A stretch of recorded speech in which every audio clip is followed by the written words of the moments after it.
Oilers, we now welcome into the show former Edmonton Oiler. He's even got the Oilers lid on. I love it. What a touch. Ryan Jones, how you doing? Good. How are you? We are great, and we're excited to have you on today. We appreciate you giving us some time, and I love, like, when we said we're having you on, I mean, you can still go to Oilers games, and every game you see a handful of Ryan Jones jerseys, and all the comments in our YouTube were like, I still have his jersey. I still wear his jersey. How cool is that for you that, like, 10 years removed from playing with the Oilers, there's still that love from the fan base? Yeah, it is cool. I'm sure they got it at discount a couple years after I left, but I get it. Everybody needs an Oilers jersey to wear out there. I always felt the love when I was up there, especially from the fan base, and I tried to reciprocate that just in being out in the community and showing face, whenever I could. And it's a lot of my best hockey memories came from the time that I spent up in Edmonton. So it's cool to know there's a couple Jones jerseys still kicking around. I wanted to ask you about that, like becoming a fan favorite. And obviously the Oilers claim you off waivers. You have a lot of success here with the team. Was there a first moment for you in Edmonton where you were like, whoa, like not only do I feel like an NHLer, but like I feel like a fan favorite here? No, I think Edmonton's it's a blue collar city. And so I feel like they appreciate the guys that, go up there and will do, whatever it takes to try to help the team win games. It's something that was vocalized to me when I was on my way up there through my agent and through the guys that I knew there. And it was a good fit for me in the way that I played. So that I didn't have to go and try to recreate myself to be something that the fan base kind of wanted to see. I don't know if there was any one particular moment, but I remember, and I had a hat trick against Columbus, and I remember sitting on the bench, and the whole moment was surreal. Everything was kind of happening, and then the bench kind of went quiet. And then the chants, the Jonesy chants started quiet, and then they got loud. And I honestly, I get goosebumps thinking about it now. And just the people and the players that have gone through the Oilers organization, and to kind of hear your own name chanted in and amongst them and in that arena was, it was surreal. That's awesome. I think in Edmonton too, to become a fan favorite, like we spoke about it a little bit, like Trent Frederick right now, like I don't want to discredit what it is, but like it's a very simple game you have to play. You have to go out there and work hard basically every game and chip in with the odd goal here and there, and people will grow to love you. But I've always been curious, like you were obviously claimed by the Oilers on waivers. You mentioned a little bit there, like what it was like when you got claimed and your thoughts of the city, but like when you get put on waivers, like, do you just kind of have to sit there and be like, well, I guess we'll see what happens here in the next 24 hours? Honestly, it was weird because I got brought in, and then I was told, hey, you're going on waivers. We're not sure what we're going to do with you if things, if you do go through, because there's always you're going on waivers with the intention of being sent down. You're going on waivers to, create some space, whatever was happening. And players aren't always privy to what the final game plan is. And so I went on waivers, and I remember going back to my apartment in Nashville, and I sat down and was trying to figure out, what does it mean for me? And about 30 minutes later, I got a call from Wade Belak, and he goes, dude, I just got a call from my buddy who's in the LA organization. And I was like, okay. And he's like, I just found out you went on waivers. And I'm like, yeah. And he's like, he's asking me all these like background questions, like, what are you into booze? Like, he's trying to figure out why you're on waivers. And I'm like, yeah, me too. Like maybe him and I are asking ourselves the same question right now. So I ended the conversation with him, and he called me back about an hour and a half later. And this was in talking to my agent as well. And, he goes, hey, start packing your stuff. And I was like, why? And he's like, you're going to get picked up. I was like, oh.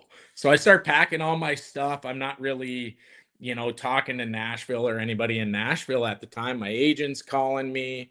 I'm telling him the news that's going on, and he's just like, we've talked to a few teams, and yes, just pack your stuff, get ready to go. So the next day, of course, I'm not allowed to practice. And noon hits when you find out, my phone just starts blowing up, and I'm like, what is going on? So I grab my phone. It's all my buddies from my hometown. Hey, you're coming to Edmonton. And I was like, I am? I thought I was going to LA. Like, what's going on here? And so when I went back in there, the Preds were practicing until like 12:30. I had already had my stuff packed up. I walked back in there with Trotz and Poyle, and they're like, hey, we're just trying to get caught up, figure out what happened. And I'm just like, I got picked up by Edmonton. And they're like, oh, I'm like, see ya. I'm out. Pleasure. So I remember talking to Pat Garland maybe 5 minutes later, and he was like, okay, here's the deal. Do you need time to pack? I'm like, nope. Did that last night. I'm good. He's like, okay, we're gonna grab you the first flight to Chicago. We're playing in Chicago tomorrow. So I flew into Chicago. I loosely knew Sam Gagner just from being the same area in Ontario, and then played against Cogliano when he was at Michigan. So I walked into the hotel, and Patty had those guys wait for me just to say hi and get an introduction to the team, and then I was playing from there on out. And once you got playing, I mean, that next full season in Edmonton, 18 goals. Year after that, 17 goals. And, obviously team never made the playoffs. But I think for Oilers fans of our age, being in our late 20s now, but like, those are my formative years, man. Like walking into Rexall with my old man and watching those games. And even though like we at Oilersnation, dubbed the decade of darkness, 10 years of the playoffs, there were still so many good memories in that stretch. Like we were going through it today, getting ready for the show. And it's like, oh my God, Scrivens 59 saves, Sam Gagner 8-point night. Your hat trick is something that the fan base still mentions. Is there one of those games that like still stands out to you as like, I mean, you already told the story of the hat trick one, so maybe another one of like, man, this is unreal right now. I can't believe this is happening. Yeah, I do remember Gaggs' 8-point game and just being on the bench. Like, I was just like, this isn't even possible. It's not even something that I fathomed could be accomplished in the NHL.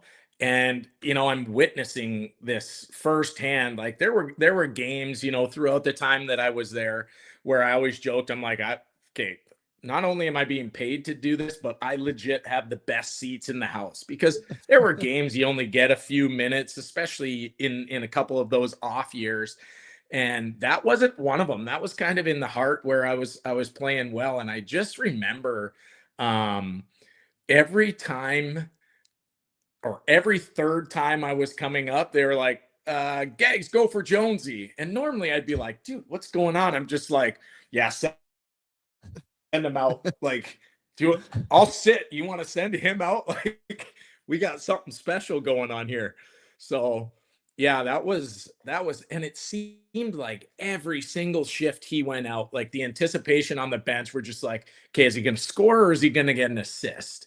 And when you look at those points and what they were, it wasn't like he made a breakout pass from his end and then somebody took it, 2 zones up, made another pass, and it was like a secondary assist. Like he was either scoring or like making a backdoor pass for a tap in. Like those were 8 legit points.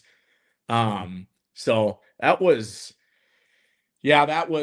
crazy. And then, there was Smitty's retirement was one, because Ryan Smith, I was with him for quite a few years, and he was such a great guy to have around, and what he meant to the Oilers organization. And so getting to watch somebody like that retire and do his skate, it was special to be a part of that as well, even though it's, a little bit sad to have him leave the game. It was still cool to watch the appreciation that he got and the mark that he left, not only in Edmonton, but in the NHL. Remember at the end of that game, because he was chasing the power play goal record, and he took like a 2.5 minute shift. It might have even been longer than that. And I remember watching, like, he was doing like what Ovi does now, where like he was just tagging up at the blue line and waiting for the team to break in, then he'd jump back in the zone.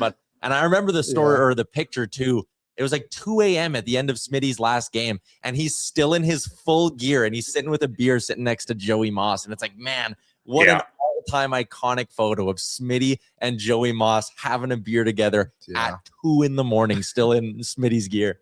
Yeah. And there was a little while there, like you were saying, the days of darkness there, where, like, we felt the love, amongst the teams, but we also, felt the opposite side of things. And so sometimes to go out and have a beer after the game, you were kind of like, that might not be right. And so, we had this thing called Smitty's Bar. And when he built that nice house over there, he would just open it up, and the guys would go over there and just spend some more time together, like, because that's really what it's all about is being a team. And if you could have given every guy the option to win 60 games that year, of course we would have chose that. But for whatever reason, it wasn't happening. And it didn't change the fact that we all wanted to be really good teammates and be around each other. And so it was cool for him to kind of open up his house, and we were always going back to his house and hanging out, and Mosser was there too. It was good times. Let's talk about Ryan Nugent Hopkins. He's getting set to play his 1,000th game. I'm not sure if you heard before, but he's going to be the first player in franchise history of all the storied greats. He is the first one to play 1,000 straight games with the Edmonton Oilers. It's crazy stuff. And I mean, listen, he's so lovable. He's been through so much. The coaching changes. It's a totally different era of Oilers hockey. But I want to go back to the beginning. Like, I think of that photo of him from his rookie year with his first goal puck. He looks like he's 120 pounds in that photo. What were your first impressions of Ryan Nugent Hopkins when he walks into that Oilers room in his first year? Well, I love that you say that, because I see him now and I'm like, he looks the exact same. He looks like he's 120 pounds, and his mustache is terrible still. It's like he should boycott Movember. Just stay away from it. But yeah, I remember him coming in. Of course, when you're there and you find out that you're getting the first overall pick and who the potential pick is going to be, that was actually in Minnesota where I spend the off seasons and where I live now. And so Patty Garland was like, hey, come down to the draft. We got the first overall pick. It would be cool.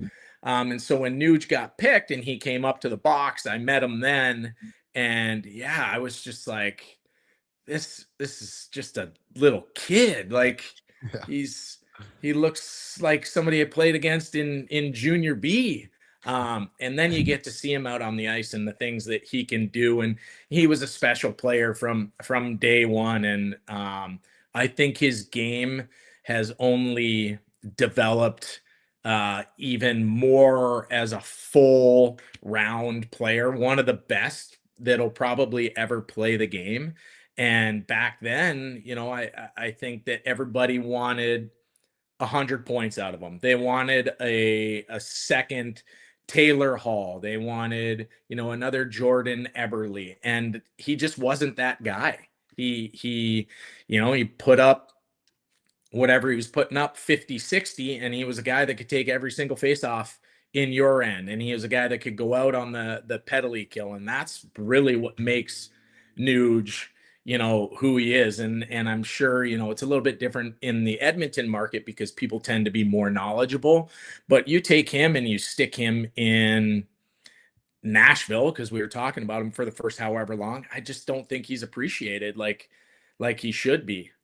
He truly is going to, exit the game as a top 5, maybe 3 best all-around player to ever play in the NHL.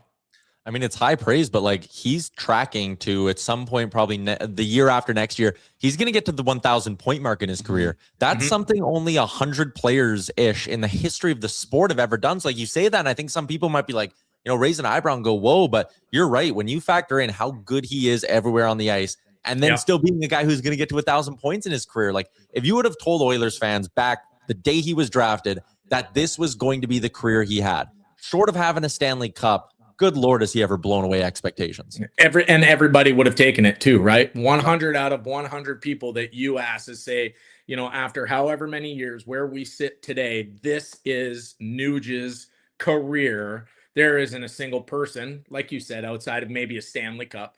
There isn't a single person that would go, no, we don't want him as a first overall pick. And, to look at the guys who have had 1,000 points, I would take that pool of players and I would say, how many of those guys, even saw the ice on a penalty kill? You're going to eliminate 3/4 of those players right away, and so I think he's a special player. There's a reason why when we turn Oilers games on at my house that I tell the boys to watch 93. And there's a reason why when, we go and meet up with the guys after the games when they come in town, outside of 97, 93 is the guy that, he's walking down the hallway and he's got, two little Jones boys, Nuge! Like they love him. He's a special player. You mentioned like after games, you guys would go to Ryan Smith's place.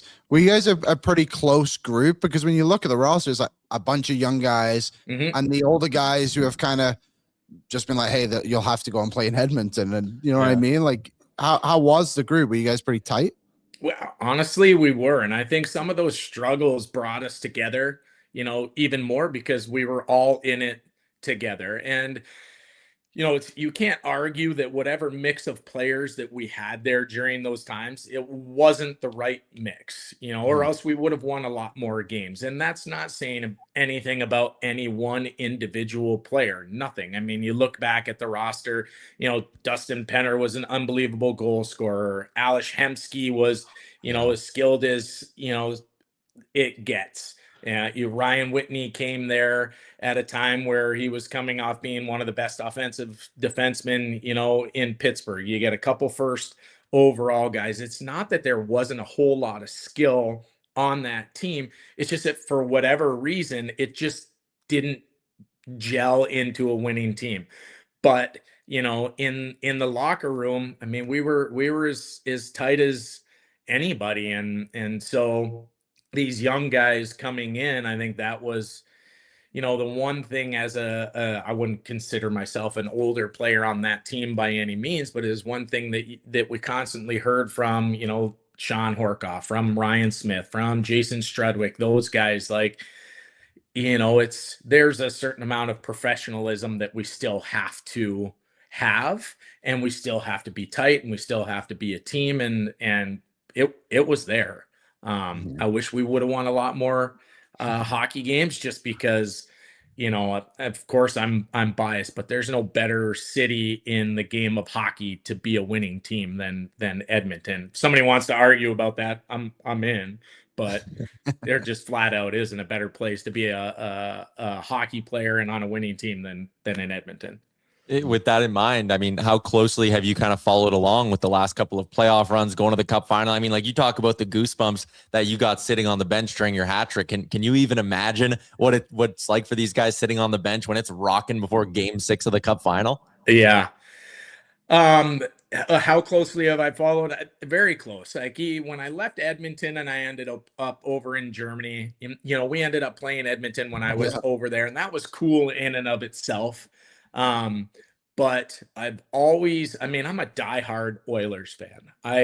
The organization is something that I'm proud to be a part of. Nuge being there is a big factor because I had that, have had that relationship with him. So I'm constantly, pulling for him, but I still know, these guys in the locker rooms, the trainers, from equipment trainers to medical trainers, all these guys, like, I want them to have success. And, selfishly, I want the team to have success. I'd like to think that even though we're 10 years down the road, some amount of the blood, sweat, and tears that I left there had an impact on the success that they're having right now. And so we follow along really close. I got a 9-year-old and a 12-year-old, two boys who play hockey here in Minnesota who are huge Oilers fans, huge Nuge fans.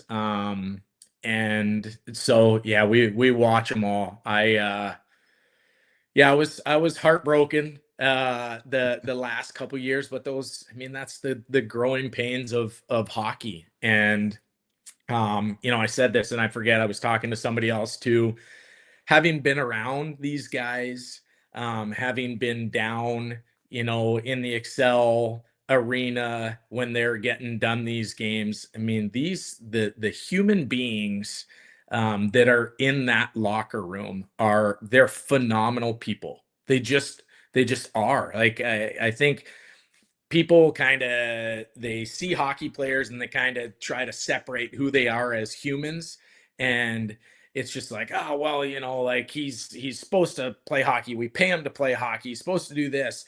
And so there's this separation of that, and that's fine if they want to treat it that way. And I look at them, as players and also as people, and they're so easy to root for because they're such great human beings. They walk out of the locker room. I got my two kids down there.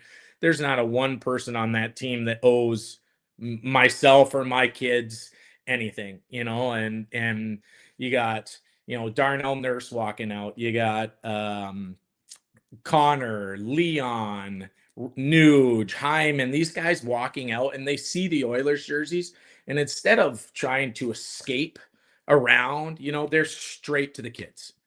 They say hi. It's just, they're so easy to root for.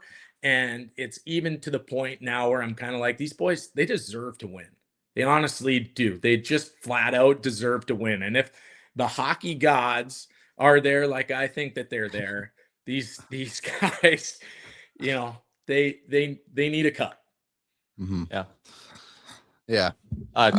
Last one. You go. mentioned it briefly there. You ended up playing the Oilers in Germany. I'm sure when you went to Germany, you never thought you would play the Edmonton Oilers. Like, that must have been cool, obviously, to play against your old team, but also Leon Draisaitl to play in his, I think that's his hometown. In Cologne. Yeah, he was in Cologne. Yep. And we had his dad as a coach. Yeah. Oh, right. That year. So that was the tie into that. And, I had met Leon when I was over there because he did some training with us in Cologne as we got going as kind of his preseason stuff. And same thing. I mean, there's a great human being, Leon Draisaitl, outside of these footballers over there, is the biggest thing to come out of Cologne.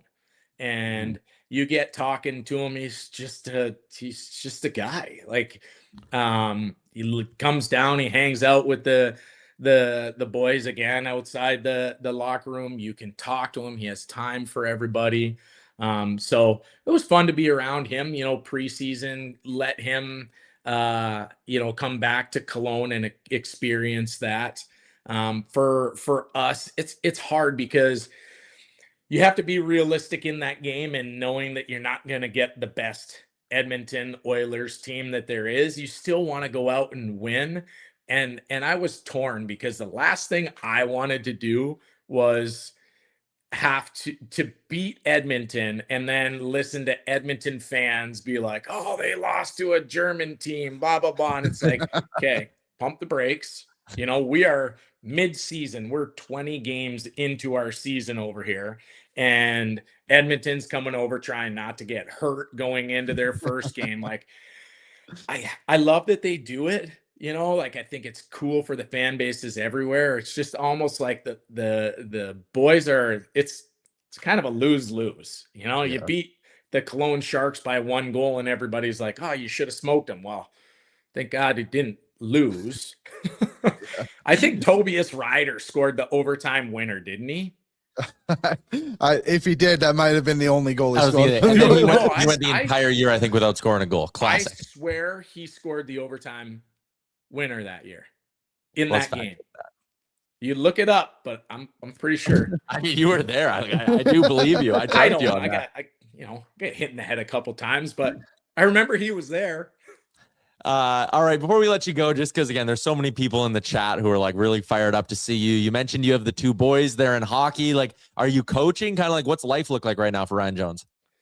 Well, It's busy. Yeah. It's so I started when I left Germany, I came here to Minnesota. I started a residential general contracting company. So I'm a home builder, remodeler now. I try to just build for all these rich hockey guys here. That's the goal. But yes, I coach them both. I have a first year peewee and a first year squirt. And it's, I love it. I love being out on the ice.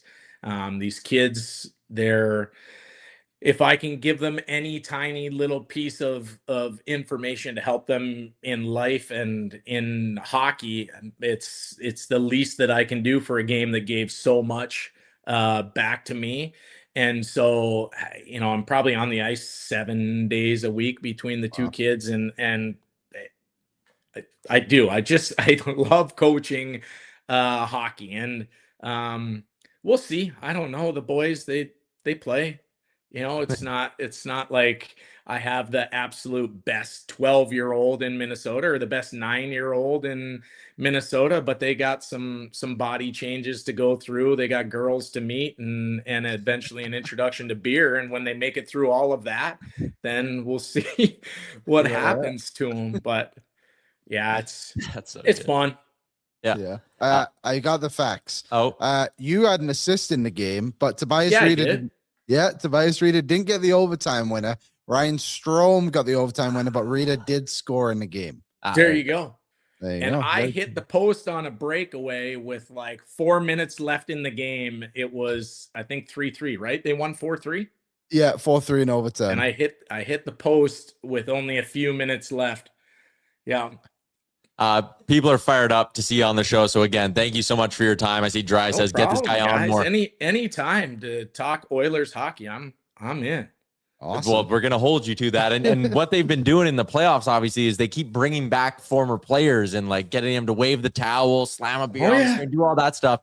They got to bring you up for a game here. So Patty G reached out to me last year, and I forget what it was. The timing was like right in the district hockey tournament, So it's like you throw something out there like that. I got to go to my then 11-year-old. I'm like, hey, bud, what do you think? Should daddy go up and watch the Oilers play in the playoffs? It's like, but who's going to coach? I'm like, damn, you're right. You're right. You're right. What if I call Uncle Doobie and Uncle Doobie can come and coach and I'll go up to the playoff game? Hey, we swung it with Doobie where we brought him in for the playoffs last year and flew him up, and he just had to do our post-game shows. So if you want a trip to Edmonton to come watch playoff games with us, we can make that work. Let's do that. Him and I can make a show of it. We see each other all the time down here, whether it's in the rink or outside. He's one guy that I've stayed very tight with. All right. Thank you for your time. Appreciate you popping on. And yeah, we're absolutely going to bring you back on soon. That works. Thanks, guys. Yeah. There you go. Oilers legend, Ryan Jones, swinging by. That's a great, we wanted to end Nuge week with like a banger, and that was an absolute banger of an interview. He's the man. Yeah. I feel like I've known him for years. I loved Aaron behind the scenes, just like fist pumping when he plays. I'm like, yeah. Oh, it's cool. He was really like a fan. Like people loved him. He's fan favorite. Yeah. And a lot of good memories during a time that stuck to be an Oilers fan. There wasn't much going on. And he was great. And I'm glad to hear he still loves the Oilers. Like his kids love the Oilers. And those guys who played at a time when, like, again, like he said, like they heard it from the fans when they weren't playing well. Like sometimes we get rose-colored glasses looking back, but you can pull up that video of them walking down the tunnel, getting booed off the ice. Like it wasn't easy. Yeah, it wasn't easy by any means. And yeah, a lot of good moments from Jonesy during that time. And hopefully you can come up. That'd be sick. The decade of darkness is trauma bonded guys like Witt, Jonesy, Doobie. Even Jason Strudwick has made a career of it in Edmonton, and he has a great personality too. And but yeah, those guys. It's kind of funny, isn't it? Like we were joking before the show. Like you remember the Scrivens stuff, and you remember the Gagner stuff so fondly. Like imagine if McDavid was like anyone on that team at a 20-game point streak. Like crazy. We didn't even talk about that it ended today because it'll probably just start up again tomorrow. Like it does suck that it ended. It does suck that it ended, and it kind of ended in a good poetic way, I guess. Like, you're going against the best goalie in the league right Yeah. now. Your team loses 1-0. But like, if that happened today, like with any of those, like we remember Sam Gagner is like one of the greatest Oilers ever for that moment. Yeah. And McDavid obviously is too, but it's amazing. I don't know. It's cool. Sean says probably saw through jersey throws as well. Yeah. Oh, yeah. He definitely got like, more than a few. What's up, Nation citizens? If you enjoyed today's episode of Oilers Nation every day, make sure you hit the subscribe button here on our YouTube to not miss any of our content. We got you covered from interviews, insight, analysis, everything you need to stay up to date on everything around the team. Hit that subscribe button so you don't miss a video.